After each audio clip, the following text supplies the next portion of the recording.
entertainmentbuddha.com.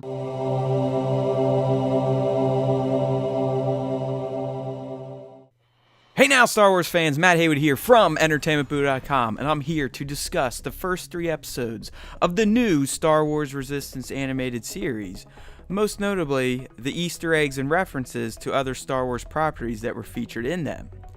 If you want my quick review of the series so far, I'd say I'm digging it, but it hasn't quite grasped me like the Clone Wars or Rebels yet. I chalk this up to setup because so far there have only been light teases of how the show connects the original trilogy to the rise of the First Order in the newest trilogy. Either way, it's a Filoni project, so I'm all in, and have enjoyed what I've seen so far. Let's get on with the first 3 episodes breakdown. Alright, so the first episode of Star Wars Resistance is its pilot, so clocked in at 43 minutes and was purely meant to establish the new characters and the Colossus fueling station, which is where the show predominantly takes place. In the opening, we learn that Kaz is a New Republic pilot and not a member of the Resistance yet, although, based on radio chatter, it's clear that the New Republic has already started working secretly with the Resistance because he mentions meeting up with Commander Poe Dameron. We also meet a new First Order character called Major Von Reg, who pilots a badass-looking red TIE interceptor, which reveals for the first time that TIEs can have hyperdrives.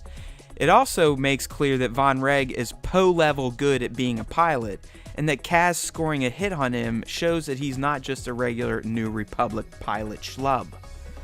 Poe then takes Kaz to an old Corellian Corvette that the Resistance is using and explains its history to Kaz, who's amazed to be on a ship that participated in every major Rebel space battle, beginning with the Battle of Scarif and ending with the Battle of Jakku. So we are treated to a nice tie to the original trilogy. I also believe Elo Aste, the Beastie Boys named alien pilot from The Force Awakens, also makes an appearance while Kaz is on this ship.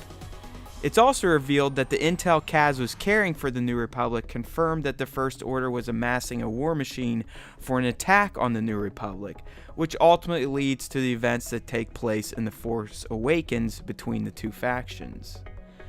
Kaz ultimately joins the Resistance at this moment and is sent to the Colossus, which is a massive fueling station in an ocean that also hosts fighter races and a collection of interesting humanoids and aliens from across the galaxy. He's sent there because Poe knows someone on the station is helping the First Order. Kaz eventually gets himself involved in a race, which features a nice little Easter egg for prequel fans, because the race announcer is voiced by Greg Proops, who also voiced the two-headed race announcer from the Boonta Eve pod race in The Phantom Menace. It should also be noted that, like Anakin, Kaz's race starts on the wrong foot due to a ship stalling out just like Anakin's pod racer did, so it's another example of the kind of franchise nods you'll see in Resistance. The first episode ends with another direct nod to the new trilogy when it's revealed that the First Order threat Poe learned about from Kaz's intel is none other than Starkiller Base.